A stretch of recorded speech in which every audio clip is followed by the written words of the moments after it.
সবাইকে স্বাগতম আমার চ্যানেলে। আজকে আমরা শিখব আলু ঘাটি রেসিপি, যা বাঙালি খাবারের অন্যতম সুস্বাদু ও জনপ্রিয় পদ। চলুন শুরু করা যাক। এর জন্য প্রয়োজন হবে এক বাটি মিক্স করে রাখা আলু, কাঁচামরিচ, পেঁয়াজ, আদা রসুন বাটা, তেজপাতা, এলাচ, দারুচিনি, গোটা জিরা, হলুদ গুঁড়া, মরিচ গুঁড়া, জিরিয়া গুঁড়া, ধনিয়া গুঁড়া, লবণ। রান্নার জন্য কিছুটা তেল এবং মাছ।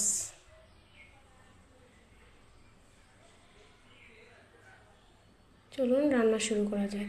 একটি কড়াইয়ে আমি দিয়ে দিলাম কিছুটা তেল। তেল গরম হয়ে এলে এখানে দিয়ে দিলাম পেঁয়াজ।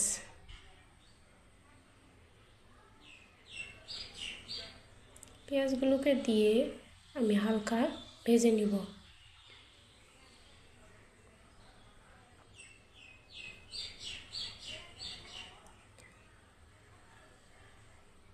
পেঁয়াজ হালকা ভেজে নেওয়ার পর এখানে দিয়ে দেব জিরিয়া।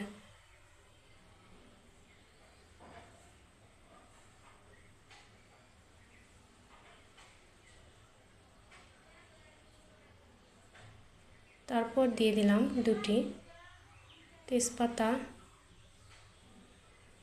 দারুচিনি, এলাচ দিয়ে আমি এটাকে একটু ভেজে নিব।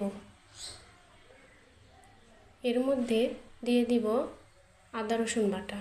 আদা রসুন বাটা দিয়ে আদা রসুন বাটার কাঁচা গন্ধ যাওয়া পর্যন্ত এটাকে ভেজে নিব।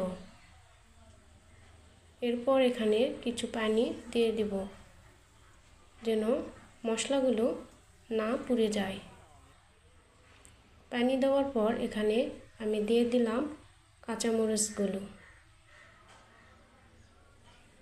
কাঁচামরিচ দিয়ে এরপর আমি এখানে একে একে সকল গুঁড়া মশলাগুলো দিয়ে দিব।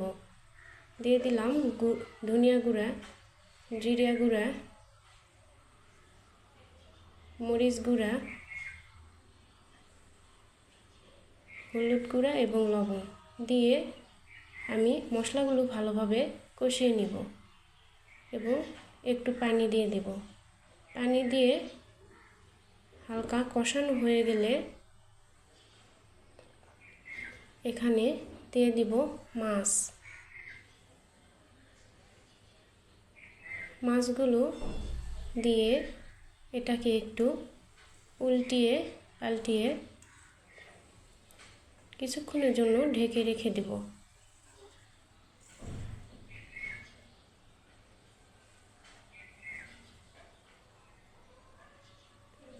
এরপর মাছগুলোকে একটু ভেঙে দিব।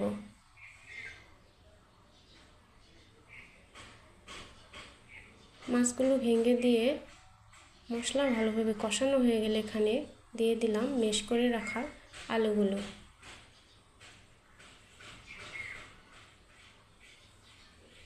আলুগুলো দিয়ে মশলার সঙ্গে আলু মিশিয়ে নেব।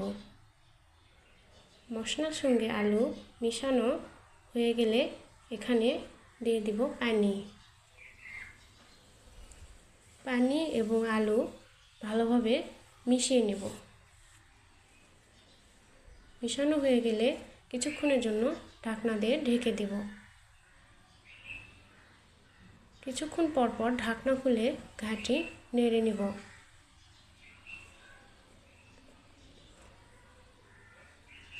ঘাঁটি নিচে লেগে না যায় এজন্য বারবার ঘাঁটিকে নাড়িয়ে দেব। ভালোভাবে আলুগুলো কষিয়ে নেব যাতে আলু থেকে কোনো গন্ধ না বের হয় এবং আলু সুস্বাদু হয়। এরপর এখানে পানি দিয়ে দেব।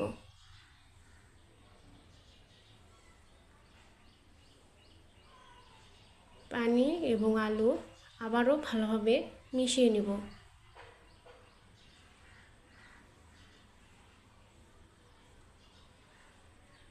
এরপর অপেক্ষা আলু ফুটিয়ে আসা পর্যন্ত।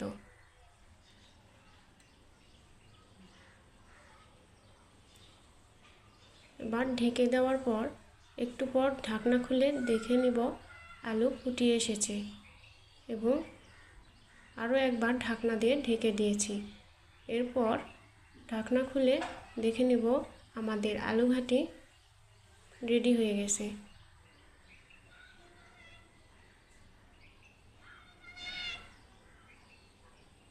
এবার ঢাকনা দিয়ে ঢেকে গ্যাসের ফ্লেম অফ করে দিলাম। রেডি হয়ে গেল আমার রেসিপি আলু ঘাটি। আমার রেসিপি ভালো লাগলে লাইক, কমেন্ট, শেয়ার করতে ভুলবেন না এবং চ্যানেলটি সাবস্ক্রাইব করে দেবেন।